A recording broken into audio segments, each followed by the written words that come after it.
Ẹ kú dédé àsìkò yìí. Bayo Black mo dé mo fẹ́ sọ̀rọ̀.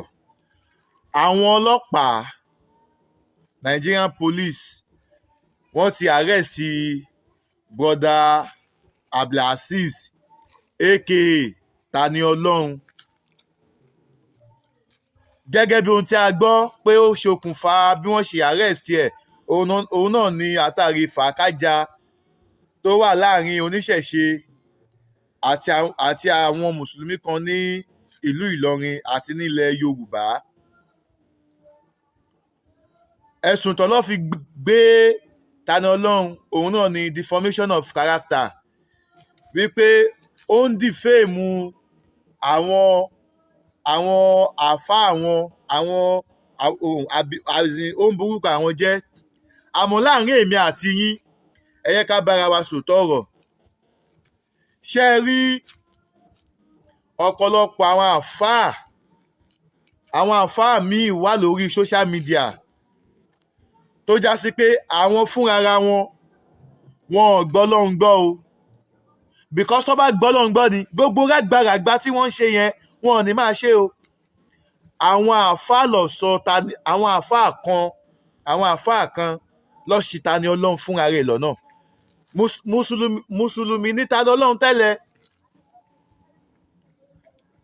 níbi ìwàásù gbóná, ìwàásù pé ó wọná, ìwọ òrìbí tí ànábì ti ṣe sàrà, kí wọn náà kó ṣe sàrà pé sàrà ní ṣíṣe yìí o, kí máa tàwọn èèyàn lọ́rẹ yìí o, mo fi jọ ànábì ni. Àfi bí ó wọná, gbogbo wá sí tiẹ̀ kèfèrí ni ẹ́, ẹlẹ́bọ ni ẹ́, ó wọná, ó ti ṣẹbọ, ó ti ṣe gbá kan. Àfi kó máa condemn. Ó gbọ́ ló ń gbọ́. Kéwú tó ń ké yẹn gan sef gan ó kàn ké ni, kò yé ẹ.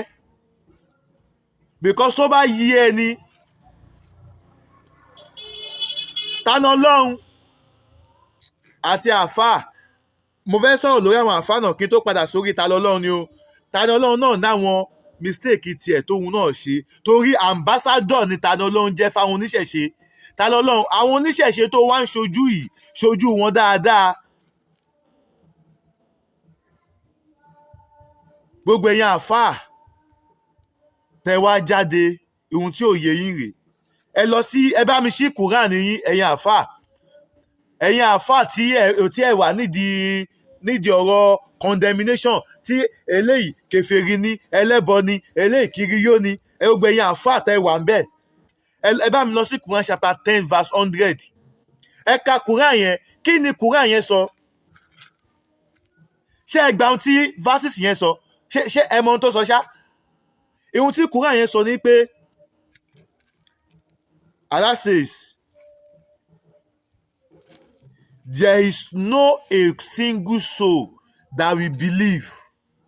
Kí ni believe yẹn? Láti gba Islam, to have belief in Islam, láti practice Islam, àbí? Except by my permission, except if I grant such person. Ọ̀pọ̀lọpọ̀ àfáà mi ò máa ní làákàyè o. Ẹ̀gbọ́n tí Quran yìí sọ ni, ó ní Quran chapter 10 verse 100, ó ní kò sí ọkàn kan a single soul báyìí tí ó lè gba Islam yìí o, àfẹnitẹ́mi Ọlọ́run bá pè síbẹ̀. Ó mí pé ẹni tọ́lọ́run ò pè sí Islam yẹn, Ọlọ́run pè sí bòmíì ni. Ọ̀nà tí Ọlọ́run wá pè wọ́n sí, ṣé Ọlọ́run wá sọ pé kó máa lọ fi ọ̀nà yẹn condemn, kó máa lọ fi ọ̀nà yẹn ṣàtakò, kó máa fi dá wàhálà lẹ̀ sáwọn tí wọ́n gba ẹ̀sìn Islam ni? Ṣé ohun tọ́lọ́run sọ fún ẹ nìyẹn? Tó bá fẹ́ ṣe jihad, tó bá fẹ́ ṣe jihad, ó rí sàrámù wípé kó máa dùn àwọn tó mọ̀ káwọn eléyìí wọn ò gba Islam, but máa ṣe dáadáa sí wọn, kó máa ṣe dáadáa sí wọn pé ẹ̀sìn Islam ẹ̀sìn tó dáa ni o, ẹ jẹ́ ká jọ ṣe o, ẹ jẹ́ ká jọ ṣe o. Ó yá kó máa ṣe dáadáa sí wọn, bóyá ń sanwó sukọ́ ọmọ ẹ ní, bóyá o kọ̀ tẹ̀ wò pé ó yá àdúgbò yìí, á dẹ́ pé àwọn tí wọ́n gbọ́ lọ́n gbọ́ ni wọ́n pọ̀ jù ládùúgbò yìí. Kò dẹ̀ sí omi ládùúgbò yẹn, ìyà omi jẹ wọ́n, kí o wá wò ó pé òkè o, ẹ̀sìn tèmi ṣe ẹ̀sìn Islam ni o, ẹ̀sìn àlàáfíà dẹ̀ ni, ẹ̀sìn tí Ọlọ́run yọ́nú sí jùlọ ni o. Lórúkọ ẹ̀sìn Islam mi, ó yá mo ṣe omi fún yín ládùúgbò yìí, but Islam yìí dùn, ẹ yẹ ká jọ ṣe o. Ó dá mi lójú pé reaction yẹn lásán, ẹni tí kò kì í ṣe ẹlẹ́sìn yẹn á rò pé a ní two thoughts kí wọ́n dẹ̀ pé ẹ̀sìn yìí dá o, jẹ́ kí n ṣe. àwọn èèyàn bá gba Islam lọ rẹ́kẹrẹ́kẹ́. Ṣé ẹ wá wo báwọn afáàṣì wá ṣe ń ṣe nísìnyí bí ọṣẹ wá ṣe ń pèsè ojú ọ̀nà ti Ọlọ́run tiwọn, tọ́lọ́run ò nífẹ̀ẹ́ sí, tọ́lọ́run ò ràn wọ́n bẹ́ẹ̀. Òun náà ni kẹṣá máa ṣe pé fẹ̀lẹ́bọ, kẹ máa kọ̀ndẹ́mù ẹlẹ́bọ, kẹ máa kọ̀ndẹ́mù ẹni tọ́lọ́ ń pè sí ọ̀nà ẹbọ. ẹni tí ó ṣe Islam, Ọlọ́run ti jẹ́ kó yíwa pé ó máa ṣe nǹkan míì. Even Jésù, pọfẹtísà alayhisalatu wasalam, Jésù gan pàápàá, nígbà tí Jésù ṣe ìwàásù ẹ̀ lọ́wọ́, tó ń pèpè sí ojú ọ̀nà APA, òjíṣẹ́ Ọlọ́run ni mí o, ìfẹ́ ni Jésù fi ń ṣe wàásù.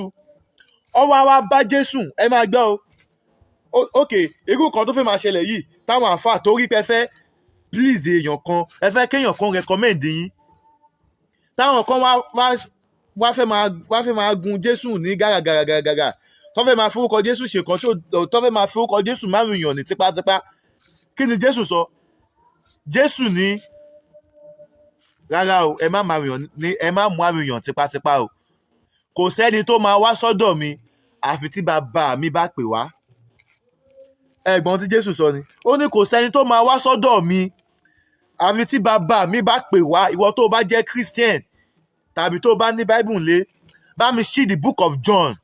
Yes, the book of John chapter 6 verse 44. Ẹ ka bẹ̀ yẹn. So ó túmọ̀ sí pé ẹ̀sìn tó ń ṣe yẹn, ìwà àtàwọn tẹ́jọ́ ń ṣe lọ́lọ́ ń pè síbẹ̀. Kò sí nǹkan tó kún ẹ̀kan ẹni tí ò bá yín ṣe yẹn, ó máa ṣe wáàsí fún ni. Quran chapter 16 verse bóyá bíi 160 àbí mi ò tẹ̀wọ̀n tí chapter yẹn mọ́. Ọlọ́run ní invite into the way of your Lord with wisdom. Kí ni Quran sọ? Quran ní pèsè ojú ọ̀nà Ọlọ́run ẹ pẹ̀lú ọpọlọ. Ṣé ká wá sọ pé ẹ wà ní ọpọlọ yẹn mọ́ ni báyìí? Ẹ̀yin àáfàá orí social media yẹn tẹ́ ń kọ́ndẹ́ẹ̀mù ẹbọ, tí ẹ̀ ń tako ẹbọ kọjá bó ṣe yẹ lọ. Tí ẹni pé ẹ̀sìn tí wọ́n gbà ṣé má ṣe bọ, ẹni tó ń ṣe bọ fílẹ̀ wá ṣe wá sí fún ni pé ẹ̀sìn tèmi ẹ̀sìn tó dáa ni. Má kọ̀ndẹ́mù ẹbọ ẹ̀mọ́ lọ́wọ́, ohun tó ń dá wà lálẹ́ nìyẹn. Ẹ ń ṣe kínní nítorí Ọlọ́run, nítorí àwọn èèyàn kan ni o, nítorí ẹ fẹ́ káwọn èèyàn kan recommend yín ni, kò kí ń ṣe nítorí Ọlọ́run. Kódà ẹ tún fi ń bojú Ọlọ́run jẹ́ ni, ihun tẹ́ fi ń bá ẹ̀sìn Islam jẹ́ nìyẹn, ihun tẹ́ fi ń lé àwọn èèyàn kúrò nínú ẹ̀sìn Islam nìyẹn. Muslim ni ta lọ́lọ́run tẹ́lẹ̀ náà, àbí kò kì í ṣe Muslim ni? Ifá kò dá ẹṣẹ́ fá, ẹ̀yin àfá náà lẹ kọ́kọ́ bẹ̀rẹ̀ kẹ́ ẹ máa lọ sun fá. Ẹ̀sùn ẹ̀yìn àtórí òṣàtẹ báǹdì lé yín. Nígbà mo gba Islam, ṣé mo kó gbogbo ẹ̀ jáde báyìí, mo ṣáná sí ni. Tani Ọlọ́run náà wá wò pé Mùsùlùmí náà lòun náà tẹ́lẹ̀, òun dẹ̀ ti gba ìṣẹ̀ṣe gbọ́, òun ti gba lẹ́bọ gbọ́, òun ti gba ẹbọ gbọ́, òun ti gba Ifá gbọ́, òun ti gba Ọ̀rúnmìlà gbọ́. Òun náà dẹ̀ mú Kúránì ẹ̀, ó dáná sun. Ṣé tó bá jẹ́ pé àlàáfíà lẹ fi wàásù pé fi gbà pé ìgbà tí mo gba Islam, alhamdulillah, mo dúpẹ́ pé Ọlọ́run fi mí mọ̀nà Islam. Ìgbà tí mo gba Islam mo ṣe mọ̀ pé kéèyàn máa ṣe dáadáa, ohun tó dáa ni. Kò wọ́rọ̀ tútù ọ̀rọ̀ tó dáa kó fi present Islam ẹ̀. Ṣé Tani Olorun náà máa wá lọ dáná sun Quran? Ṣé ó máa lọ dáná sun Quran? Ẹ̀ṣẹ̀ yẹn gbogbo ẹ̀yin àáfàá bẹ́ẹ̀ ni ẹ gbẹgbẹgbẹgbẹ jẹ kán mú ta yín kán. Ọrùn yín ló wà o, ẹ̀ ń bójú Ọlọ́run jẹ́ ni o. Ẹ̀ ń ṣe kinní yìí láti fi ní recommendation àwọn èèyàn kan káwọn èèyàn ẹ̀ ń ṣe kinní yìí láti fi gain attraction àwọn èèyàn kan, ẹ̀ ń ṣe kinní yìí láti fi please àwọn èèyàn kan ni, láti fi please àwọn àáfàá yín kan ni, láti fi please olówó kan ni. Kò kí ń ṣe nítorí pé láti fi ṣe tọlọ́run. Ṣé o wá rí ìwọ ta lọ́lọ́run? Ìwọ ta lọ́lọ́run? Wá gbọ́ torí títí ẹ. Ṣé o rí mistake tó ṣe? Mistake tí o ṣe ni pé ìwọ fúnra rẹ o mọ àwọn àáfàá tó dá mọ̀ káwọn àáfàá eléyìí Islam tí wọn ó pé Islam tó dá làwọn ṣe. Islam tó dá làwọn ṣe. O mọ̀ pé àwọn eléyìí Islam táwọn ṣe yẹn Islam burúkú ni, jàǹdùkú inú ẹ̀sìn Islam ni wọ́n. Ṣé ó wá yẹ kí ìwọ náà wá máa ṣe bíi jàǹdùkú inú ẹ̀sìn Islam fáwọn oníṣẹ̀ṣe? Kí ni jàǹdùkú tó ń ṣe ni pé nǹkan táwọn àáfàá yẹn ń ṣe tí wọ́n fún ara ń correct wọn fún pé kò dáa, òun ni wọ́n náà ń ṣe. Ta lọ́lọ́run? Be a good ambassador fáwọn oníṣẹ̀ṣe. Má ṣe ìṣẹ̀ṣe níṣe àwọn àáfàá oníjàǹdùkú tí wọ́n fúnra rẹ̀ ń pè sákìyèsí. Má ṣe ìṣẹ̀ṣe lọ́nà tiwọn. Tiwọn náà bá ń ṣe ìṣẹ̀ṣe bẹ́ẹ̀, òun bojú ìṣẹ̀ṣe jẹ́ ni o. Tiwọn náà bá ń ṣe bẹ́ẹ̀, á jẹ́ pé á jẹ́ kí gbogbo ìṣẹ̀ṣe tó sọ pé o support gbogbo bó ṣe ń beautify ìṣẹ̀ṣe, bó ṣe ń gbé ìṣẹ̀ṣe ní arugẹ, á jẹ́ pé òun ṣe nítorí o fẹ́ fi tá wọn kan lọ́rùn ni, òun ṣe nítorí o fẹ́ fi gboríyìn láti ọ̀dọ̀ àwọn kan ni, kò ń ṣe nítorí pé o fẹ́ fi gbé ìṣẹ̀ṣe lárugẹ. Torí ambassador ló jẹ́ fáwọn oníṣẹ̀ṣe. In fact, ìgbà tó bẹ̀rẹ̀ program Tani Olorun, ó ta ọ̀pọ̀lọpọ̀ àwọn èèyàn jí, ọ̀pọ̀lọpọ̀ àwọn èèyàn tó ti sùn wọ́n jí. Bọ̀ ṣó wá rí àwọn tó ti wá build yẹn, tó ti build táwọn náà ti ń rí ìṣẹ̀ṣe yẹn, tó ti ń gbà ìṣẹ̀ṣe látara yẹn, o ti ń bojú ìṣẹ̀ṣe yẹn, so o ti wá ń bojú ìṣẹ̀ṣe yẹn jẹ́ báyìí nígbà tó lọ́ wá gbà fún ẹ tán.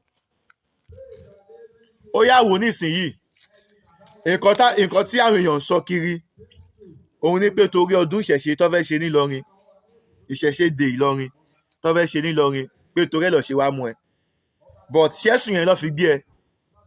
Ọ̀ràn tó dá níbi láti sọ̀rọ̀ sí èèyàn nítorí pé o ṣàfẹ́ jẹ́ káyàn rí ẹ pé you know everything.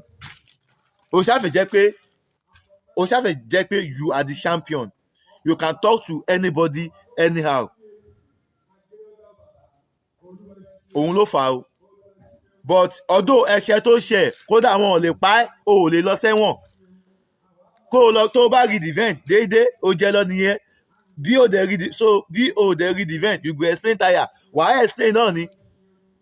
Pátákì rẹ̀ wá ní pé kó lọ ṣàpíìlì, kó lọ sọ pé nǹkan tí mo sọ yìí o, mo tọrọ àforíjì lọ́wọ́ ẹni yẹn o, kó má ṣe bẹ́ẹ̀ mọ́. Àmọ́ jẹ́ ká bára wa sọ nǹkan tí ń ṣe jẹ́ òtítọ́ ọ̀rọ̀. Má ṣe ìṣẹ̀ṣe níṣẹ̀ṣe jàǹdùkú kí ìwọ náà máa fi condemn Islam, torí ìwọ náà òun ṣe ọ̀pọ̀lọpọ̀ àwọn mistake. Wàláì okun ẹ̀ irú ìgbà kan o gbé fídíò kan jáde nígbà kan pé kọ́ wo àwọn tó lọ sí Mẹ́kà, àwọn kìíní ó ti ń ka owó wọn, ẹ wò Yorùbá jẹ́ ká gbọ́n. No, presentation yẹn ó wrong. Ìṣẹ̀ṣe títí ẹni kí wọ́n wá sọ̀rọ̀ nípa ẹ̀ dáadáa tó wà níbi ìṣẹ̀ṣe títí ẹ. Ẹni tó ń ṣe nǹkan míì ìwọ fílẹ̀. Má condemn nǹkan tó ń ṣe mọ́ lọ́wọ́, torí pé wọ́n ń condemn ìṣẹ̀ṣe ló yẹ kí ìwọ náà rí mọ̀lẹ́ ìṣẹ̀ṣe, ló jẹ́ kó lọ tú nǹkan tó yẹ kó tú kó tó di pé gbogbo àìdá gbogbo nǹkan tí ò dá nípa ìṣẹ̀ṣe lẹ́sùn sọ tó dá ń bẹ, àwọn tó dá ń bẹ nìyẹn. Tí ìwọ náà bá wá ń gbé nǹkan tó dá pamọ́ lára ẹlòmíì tó jẹ́ pé nǹkan tí ò dá ẹ̀ ló ń gbé jáde, àwọn èèyàn bẹ̀rẹ̀ sí gbé tiẹ̀ náà jáde. wọ́n á bẹ̀rẹ̀ sí ní gbé tiẹ̀ náà, wọ́n á bẹ̀rẹ̀ sí ní gbé jáde. sórí ta lọ́lọ́run, you are ambassador. Muslim lèmi o, èmi ò ní gbàgbọ́ nínú ìṣẹ̀ṣe o, bọ̀ mi ò gbọ́ àwọn tó ń ṣèṣẹ̀ṣe, torí mo ní gbàgbọ́ nínú kan tí ọlọ́run bá mi ọba Allah tó sọ ní Quran chapter 10 verse 100 wípé sórí Islam tó ń ṣe yìí o, kò sẹ́ni tó máa gbà àfẹ́ni tèmi ọlọ́run bá yọ̀ǹda fún. àmọ́ Islam yìí fún ìwọ tó o bá gbà o, ìkẹ́ rahman ni fún ẹ, rahman ìkẹ́ ni fún ẹ o, ayọ̀ ni fún ẹ o. So mo dẹ̀ gba Islam yẹn, mo dẹ̀ tún gbà pé kí n ṣe jihad. Kí ni jihad tèmi? ni pé kémi jẹ́ kí peace, kálàáfíà kó jọba láwùjọ tí n bá wà, kémi jẹ́ kálàáfíà kó jọba ní surroundings tí n bá wà, kí n má fi Islam mi ní àwọn tí wọ́n ń ṣe mùsùlùmí lára torí wọ́n ń ṣe muslim. No, èmi ò ṣe Islam mi ní ṣe bẹ́ẹ̀, èmi ò ṣe ní ṣe bẹ́ẹ̀. Kọ́lọ́hún túbọ̀ fi Islam, kọ́lọ́hún túbọ̀ fi rọ̀ mí lọ́rùn jù báyìí lọ, kí wákàtí 5 mi kó má jà létí. Ẹ̀yàn ẹ̀ bá ń ṣàmì. àmọ́ I have belief tèmi ní evidence tèmi heartily lórí ohun nìyẹn. Gbogbo ẹ̀yin àfáà tẹ́ ń ṣe bẹ́ẹ̀, ẹ̀ ń dá wàhálà lẹ́ o, ẹ̀ ń bojú Islam jẹ́ o, ẹ̀ ń bà Islam yẹn gangan, ẹ̀ ń bà Islam jẹ́ ni, ẹ̀ polówó Islam, ẹ̀ rí nǹkan tó dáa. Ok, Abdulaziz ta lọ́lọ́run, tó bá fẹ́ sọ̀rọ̀ wàá máa sọ nípa àwọn àfáà kan tó dẹ̀ máa ń dárúkọ, bẹ́ẹ̀ mi ò fẹ́ dárúkọ àwọn àfáà yẹn. Wà á ní àwọn ní jàǹdùkú inú ẹ̀sìn Islam.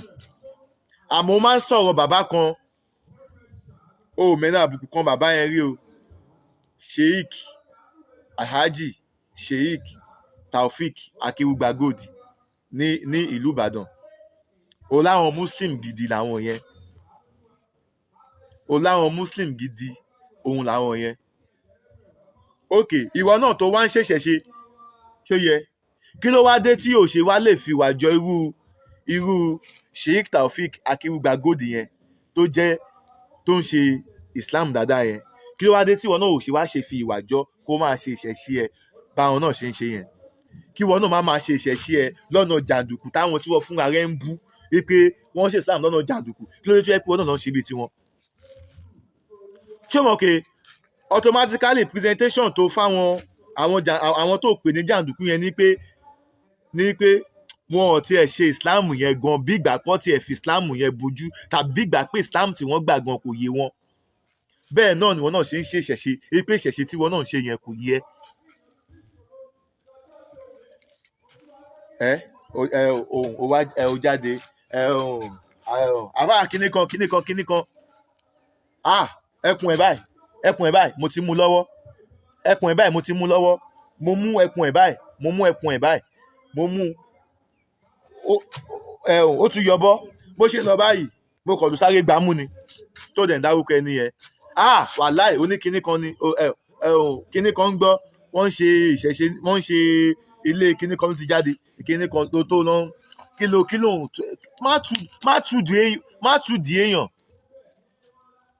má tù di èèyàn. Afas brother Azeez Tani Olorun,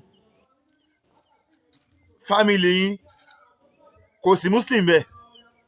Kéèyàn kan máa lọ sọ pé ìṣẹ̀ṣẹ̀ ipe Tani Olorun yẹn Muslim ló ti jáde, kódà ìyá ènìyàn ó sì ń ṣe Islam. Ok, mẹ́sẹ̀jì kí la fẹ́ gẹ́ẹ̀tì nínú yẹn? Ó rí i pé báwo lọ sí máa ṣe wẹ nìyẹn, wáyé ni ẹni wo pẹ́ ni òní làákàyè ni.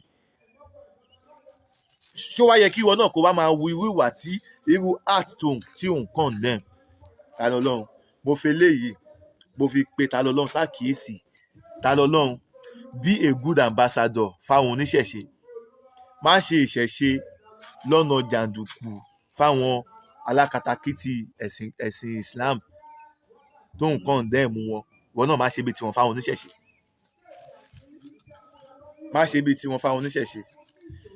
Ṣé wá rẹ́yìn àfáà, ẹ̀yin pa ànàbì tí ẹ̀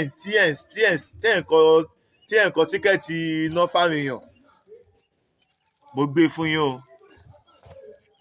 bẹ́ẹ̀ ṣe eré ọlọ́run ni. Àmọ́ ṣé orí wà sí tiẹ̀ tí wọ́n ń ṣe yẹn tó já sí pé òun ṣe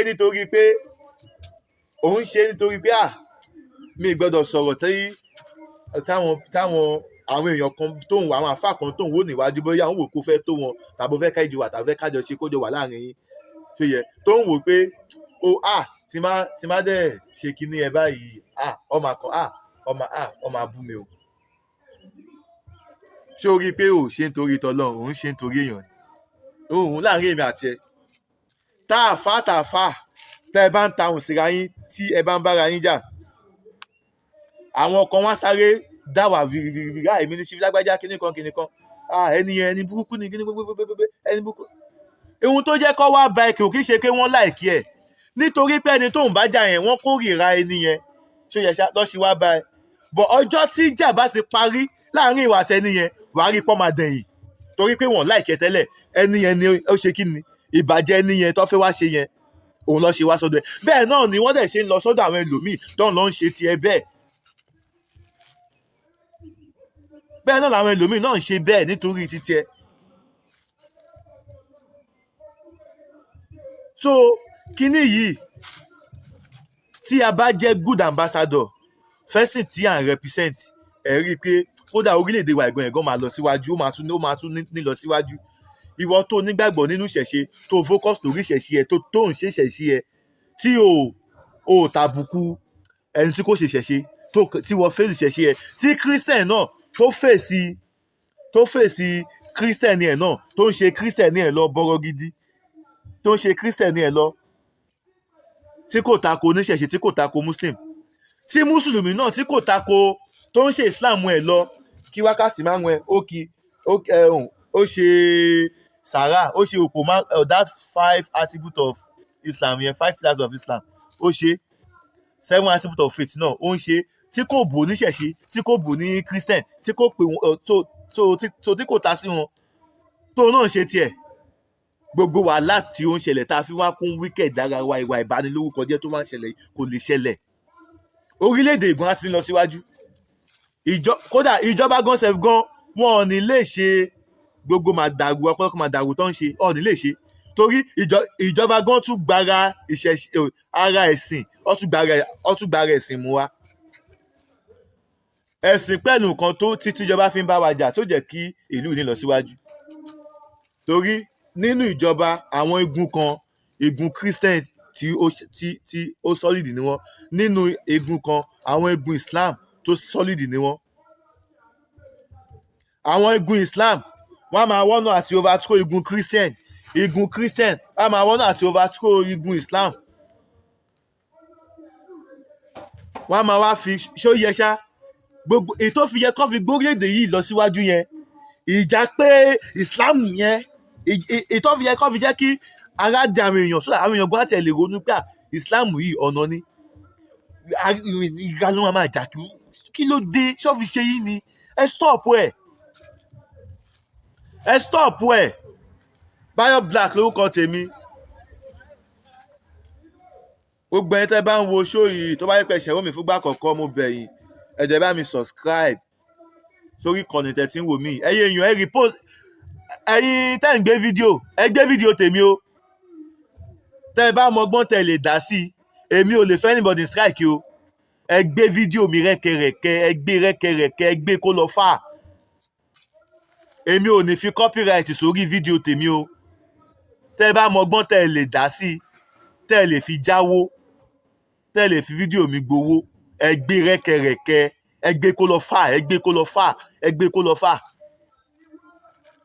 lọ fà ẹ̀yin èèyàn tẹ́ ń wò mí ẹ bá mi share fídíò yìí ẹ bá mi share kó lọ fà Bayo Black lórúkọ tèmi mo kí gbogbo ojú tó ń wò mí ojú tẹ́ fi wò mí ò ní fọ́ bẹ́ẹ̀ náà ni etí tẹ́ fi ń gbọ́ mi kò ní di láṣẹ Elédùmarè ẹ̀yin báyìí náà ni wọ́n máa ṣe nǹkan láàbí kò ní kọ́gun sí ọ̀dẹ̀ kó wáyé ẹ̀ ní ṣòfò ìbàjẹ́ ònìkan yìí láṣẹ Elédùmarè bí ó ti lè hùn kí Nàìjíríà le tó lágbára Ọlọ́run ìrọ̀rùn ní tiwa máa jẹ́ ń bẹ̀ a tún wá bẹ lọ́rùn Nàìjíríà tó tún wá le kókókókó yìí Ọlọ́run ò wọ́lá wákàtí tí a wà yìí Ọlọ́run bá wa sọ Nàìjíríà dẹ̀rọ̀ ẹ bá mi ṣàmì tí gbogbo wa bá bájọ ní mindset pé a fẹ́ kí Nàìjíríà ìṣe a fẹ́ kó dáa, wàhálà Nàìjíríà yìí máa dáa.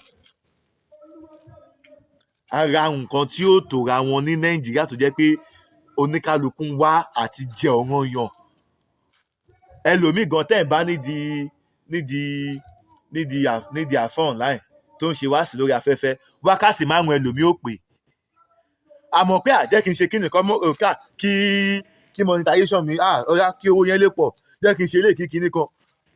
Ó pẹ̀lú tó ń bẹ́ lòmíì fà tó fi máa rí kòtòkòtò ní online. But I will be a good ambassador for the universe. Àti Muslim, àti aláwo, àti Christian. Bí Muslim ní nǹkan ṣe bó pé mi, I will attend, máa lọ. Báláwo bó ní nǹkan ṣe tí kò ṣe pé ó ní pé kí wọ́n bóun bọ òrìṣà òun o. Ìyẹn mi sọ yẹn pọ̀ tó bá ní nǹkan ṣe ní nǹkan rí, I will go, máa lọ. Bí Christian náà ní nǹkan ṣe máa lọ. Kódà ó tiẹ̀ tó ti àwọn Christian yẹn, mo lè lọ sí ṣọ́ọ̀ṣì gan kí n lọ gbàdúrà, ṣe bí Ọlọ́run mi ni mo lọ képe kí n tiẹ̀. Be a good ambassador of your religion. Be a good ambassador. Be a good ambassador of your faith. That thing tó gbà yẹn gbọ́ yẹn, be a good ambassador of it. A máa rí i pé orílẹ̀-èdè wa yìí máa dáa. Ẹ̀sìn la lè fi tún orílẹ̀-èdè yìí ṣe. Báwo la ṣe máa wá fi tún ṣe ni pé ṣáàtì be a good ambassador of your representative religion. Torí ìwọ tó jẹ́ Muslim, representative Islam ni ẹ́. Ìwọ tó jẹ́ oníṣẹ̀ṣe, representative oníṣẹ̀ṣe ni ẹ́. Ìwọ tó jẹ́ Christian, representative Christian ni ẹ́. Ṣé o wá ṣe eré? Ṣé o wá ṣe eré? Ṣé kí n ṣàlàyé ẹ̀ dáadáa? Ṣé kí n go deeper? Máa go deeper báyìí. Ìwọ tó jẹ́ Muslim tí ó ń wò pé Christian kò ṣe dáadáa, tí ó ń wò pé ìjọba kò ṣe dáadáa, ohun tó yẹ kí ìjọba ṣe òun kọ́ ló ń ṣe.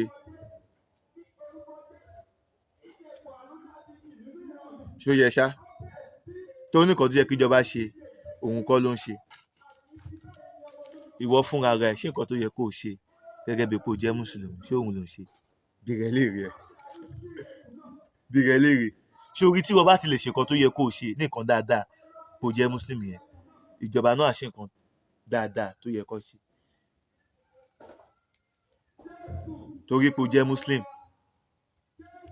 torí pé ó dẹ̀ rí pé Muslim tó mọ̀ tó jáde fún ipò yìí o, ìwẹ̀ ò dáa. Muslim ẹ̀gan munafiki Muslim ni. Ó wá rí i pé Christian tó wá jáde against ẹ̀, in fact tí ìlú bá lè dìbò fèlè yìí, tó bá lè dìbò fún wọlé, ọdún 4 tó máa lò bẹ́ẹ̀ yìí, constituency ẹ̀ ìyà ò lè jẹ wọ́n bẹ́ẹ̀. But Muslim tó jẹ́ Muslim yìí tó bá wọlé,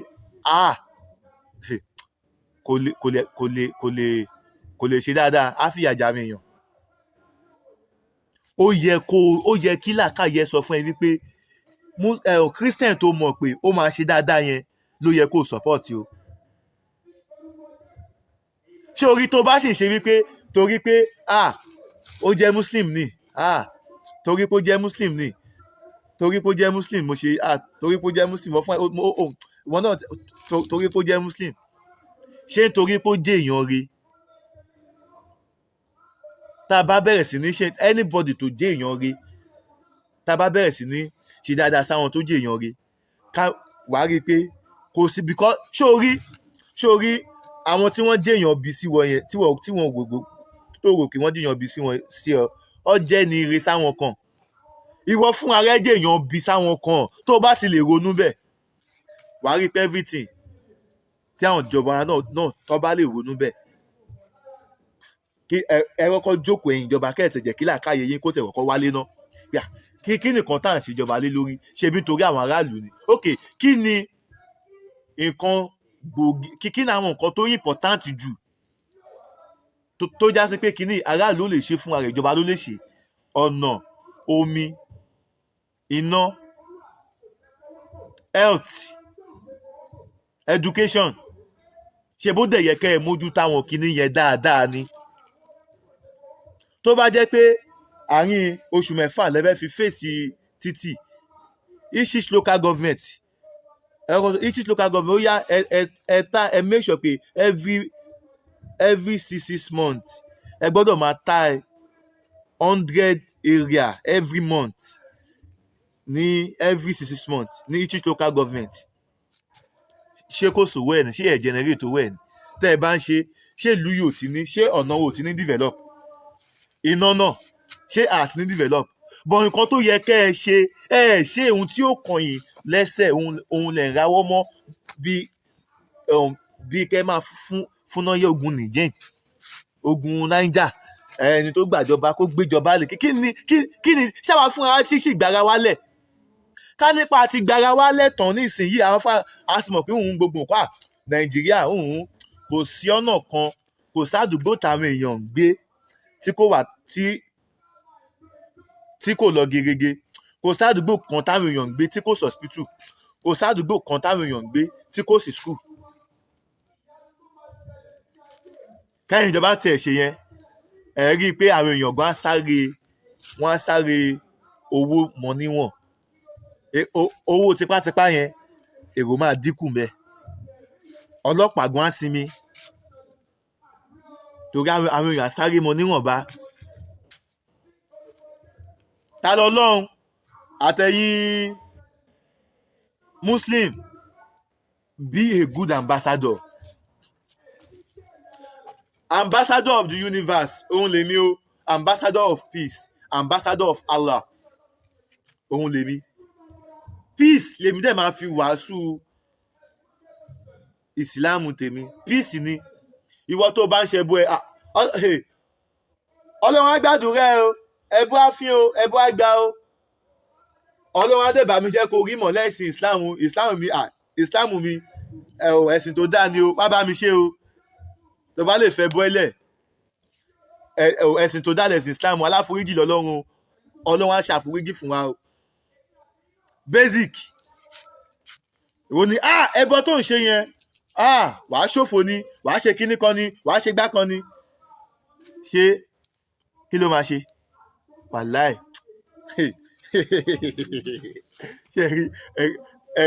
ẹ̀rín àwọn àfáà kan dẹ̀ ń pa mí. Ṣé ẹ rí àwọn àfáà tàn ṣe akakakítí tí wọ́n ń ṣàfù tíkẹ̀tì náà yẹn? Ṣé ẹ rí àwọn àfáà tàn tako àwọn oníṣẹ̀ṣe yẹn? Àánú wọn dẹ̀ ń ṣe mí. Kí làánú wọn fi ṣe mí fún pé ká ní wọ́n ṣe kinní nítorí tọ́lọ́run ìbá má ṣẹ̀pẹ́ rẹ̀. Tó yẹ pé ẹ̀ ń ṣe kinní nítorí pé ẹ̀ náà ṣàfẹ́ mọ́ pé àwa náà wà bẹ́ẹ̀.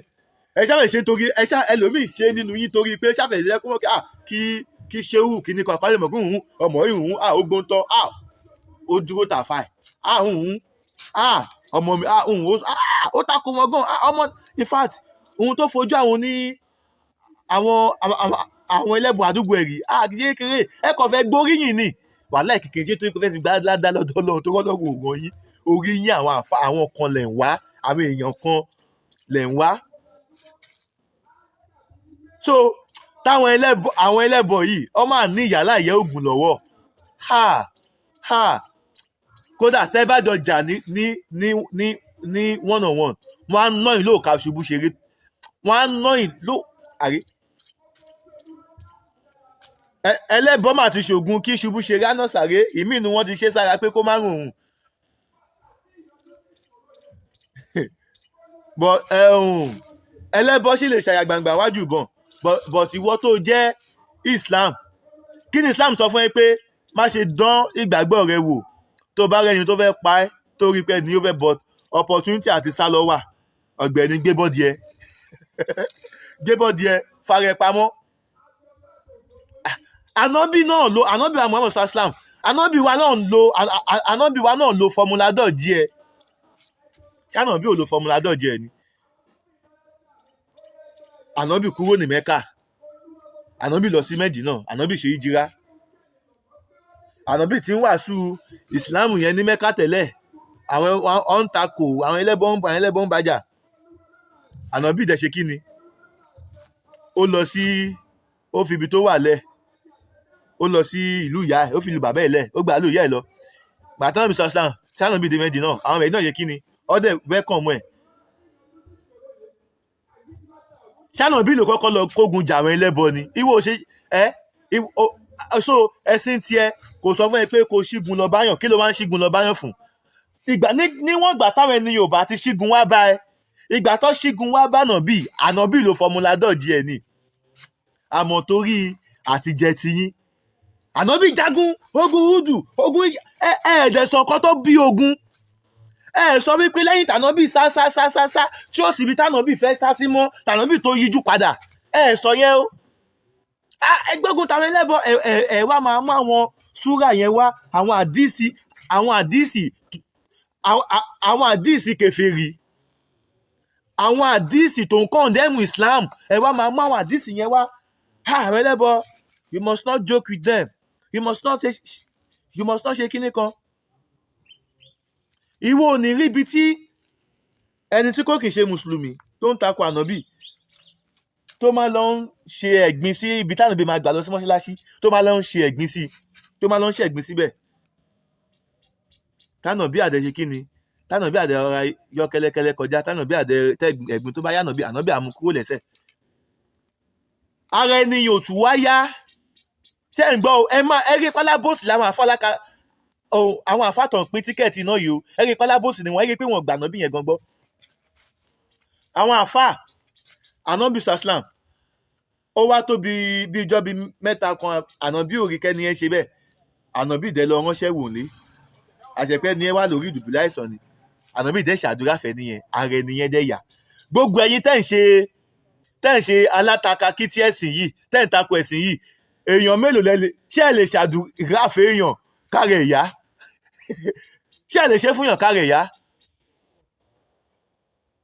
ṣé ẹ lè ṣàdúrà fún yàn kárẹ̀ ìyá àwọn oníṣẹ̀ṣe ń fi ewé àtegbò wọn tó nígbàgbọ́ nínú ẹ̀ ó fi ń ṣèwòsàn fún yàn ó fi ń ṣèwòsàn fún yàn ànábì fi ọlọ́run tó nígbàgbọ́ nínú ẹ̀ yẹn ànábì náà fi ṣèwòsàn fún yàn ànábì dẹ̀ lọ fi ṣèwòsàn ànábì dẹ̀ ṣàdúrà fẹ́ nìyẹn ààrẹ nìyẹn dẹ̀ yà ẹni wá wò pa ẹni tí mò ń ṣe aburú sí tó dẹ̀ tún ṣe dáadáa tí ó dẹ̀ tún gbọ́ pé ó rẹ̀ mí tó tún yọjú sí mi ànábì Muhammad sallam ànábì mo gba ìsìláàmù yẹn ẹ jọ bó ṣe gba ìsìláàmù yẹn ìsìláàmù tán nìyẹn o bí ìsìláàmù ṣe ń tán nìyẹn o bí ìsìláàmù ṣe bọ̀ ká ní pé ṣe ni bí ó ṣe ń ṣe bó ṣe ń ṣe ẹ̀gbin sọ́nà yẹn kánàbì ti wá lọ bá kánàbì ti lọ fẹsẹ̀ fọ́ ẹnu ẹ̀ ṣé á gba ìsìláàmù yẹn kò ní gba ìsìláàmù yẹn wọn àtànà bí àkọ́jọ máa jọ fà lọ náà ni wọn àjọ máa bá ètò fi yẹ kánàbì tún máa fi tan ìsìláàmù yẹn ànábì ò ní rí tán bẹ́ẹ̀ náà ni tẹ̀yìn àfa ọ̀pọ̀lọpọ̀ ẹ̀yìn àfa yìí tẹ̀yìn ṣe nísìnyí tan iná ìsìláàmù mọ̀ ń pa iná ìsìláàmù ni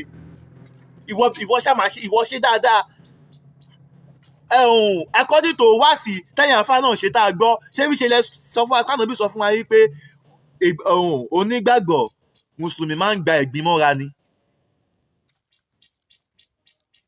àwọn people you go to wá gbẹ́gbin wá wọn ò gbẹ́gbin wá bá yín mọ́ bọ́ ṣe gbé bánà bíi ẹ̀yin lẹ́sùn wá lọ ń gbẹ́gbin báwọn again.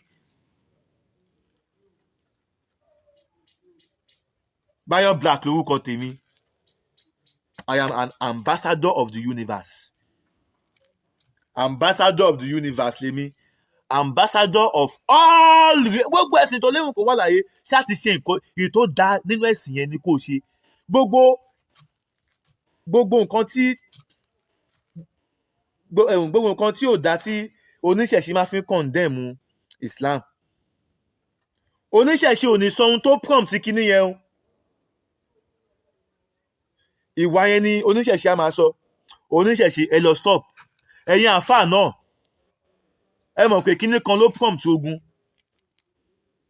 ìgbà tí kinní tó prompt ogun yẹn sánà bíi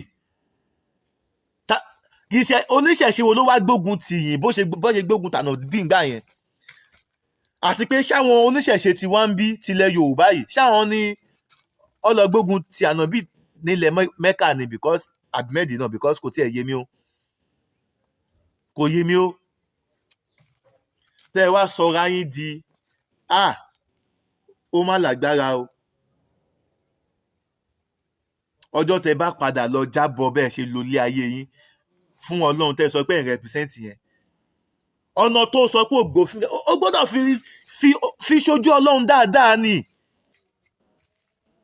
kó jẹ́ kí gbogbo ìgbésí ayé tiẹ̀ èpè ló fi ṣẹ́, ó fi pa àwọn kan lẹ́lẹ́bọ gbogbo ìgbésí ayé tiẹ̀ ni.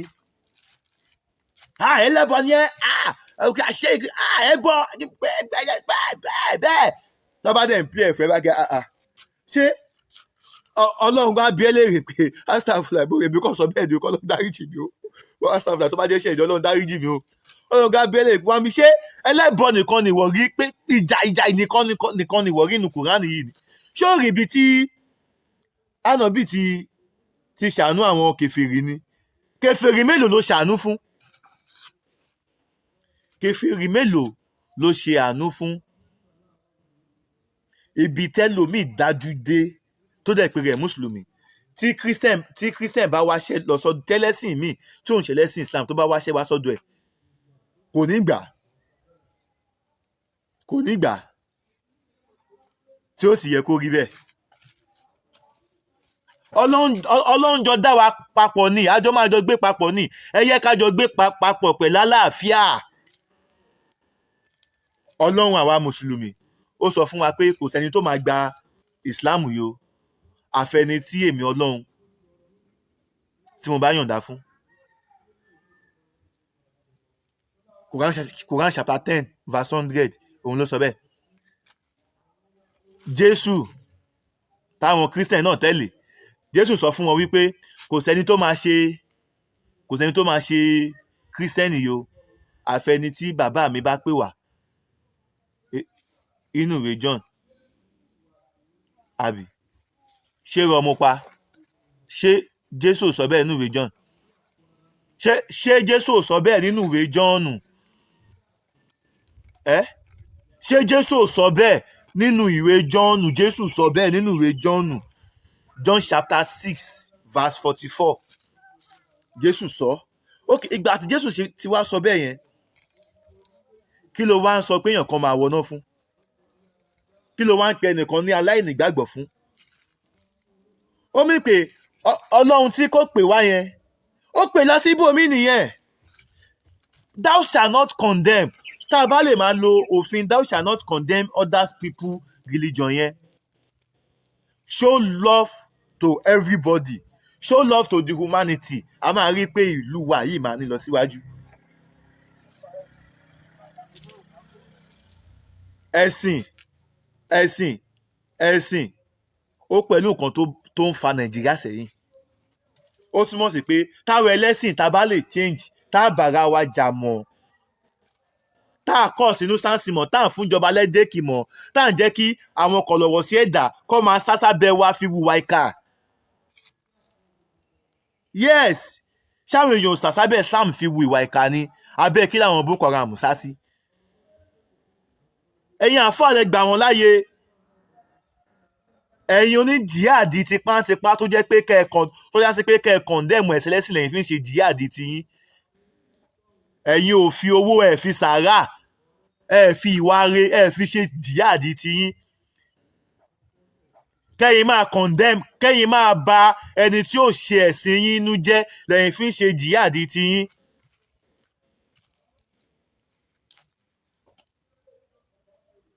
ṣé ó yẹ kó rí bẹ́ẹ̀?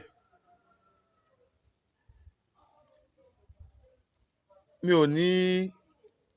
ò ní dárúkọ pé àfáà kan báyìí ní kíní àfáà, but Abdulaziz Tani Olorun, ẹ̀yin tẹ́ ẹ bá mọ̀ rí ẹ bá mi share program yìí tó ń fún ara ẹ̀ bá rí, mo mọ̀ pé a rí 1 or 2 things a rí kọ́ mbẹ́. Abdulaziz, be a good ambassador of your religion. jẹ́ good ambassador fáwọn oníṣẹ̀ṣe. ìwà tó dáa nípa ìṣẹ̀ṣe ni kó máa wá síta wá máa sọ fún wa. fi ìwà ẹlòmíì náà sílẹ̀. ẹ̀yin mùsùlùmù náà ẹ fi ìwà ẹni tí ò ń ṣe mùsùlùmù lẹ̀. ìwà tó dáa nípa Islam òun ni kẹ́ ẹ máa wá sọ fún wa. tó ní kálukú wa bá bẹ̀rẹ̀ sí ní ṣe bẹ́ẹ̀, wàhálà máa tán.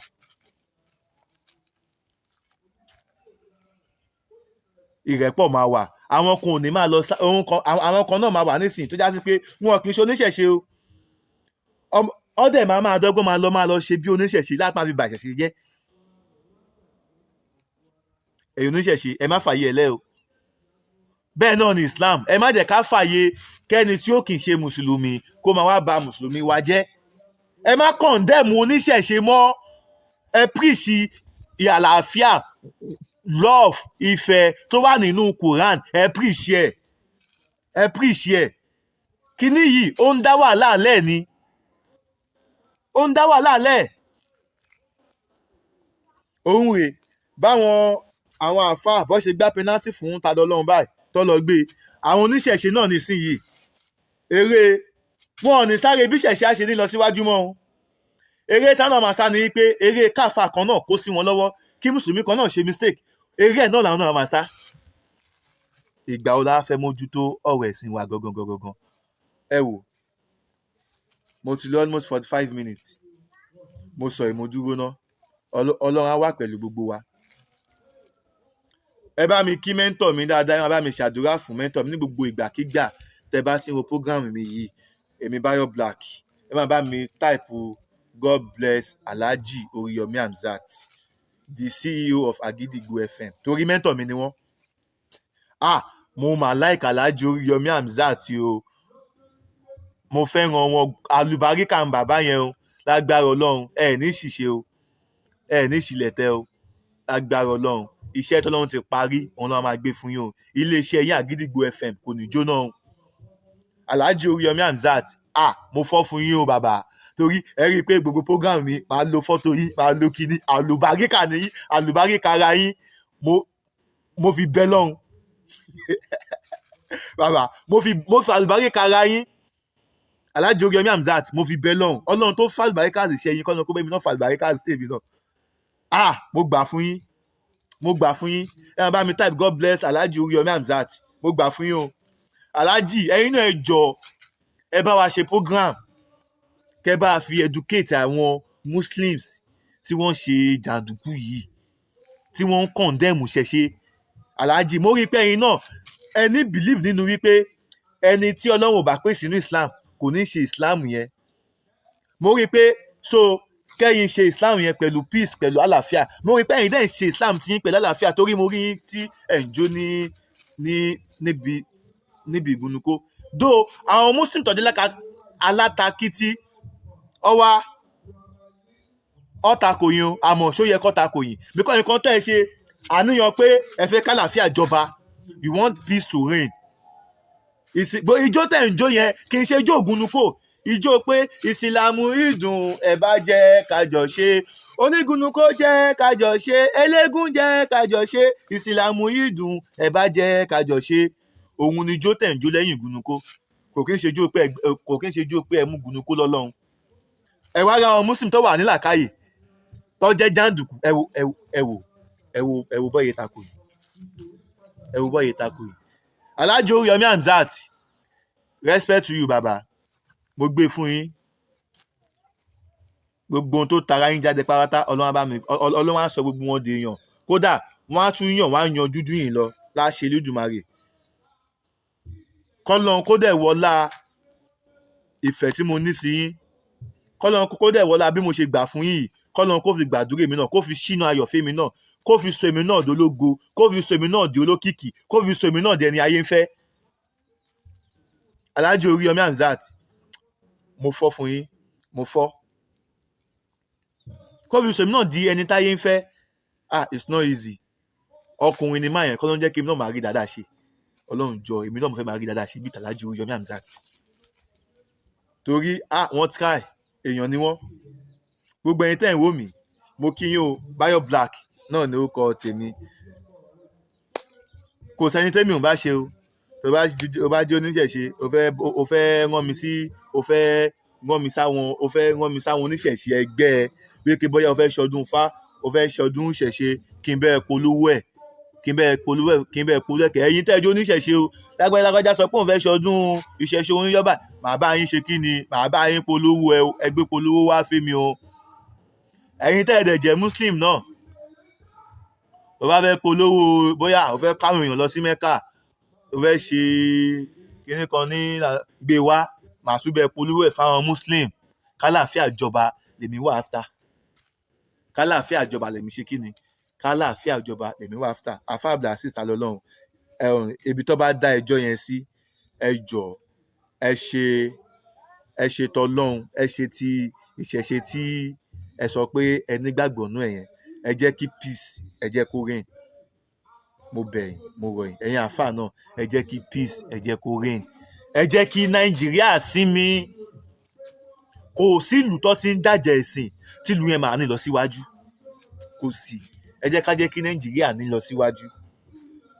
Ẹ jẹ́ ká jẹ́ kí Nàìjíríà kí Nàìjíríà ní lọ síwájú. Mo kí gbogbo ẹ̀yin tẹ́ ń wò mí pé nǹkan ayọ̀, nǹkan ire náà la máa bára wa ṣe o. Láṣẹ Elédùmarè. Ire o.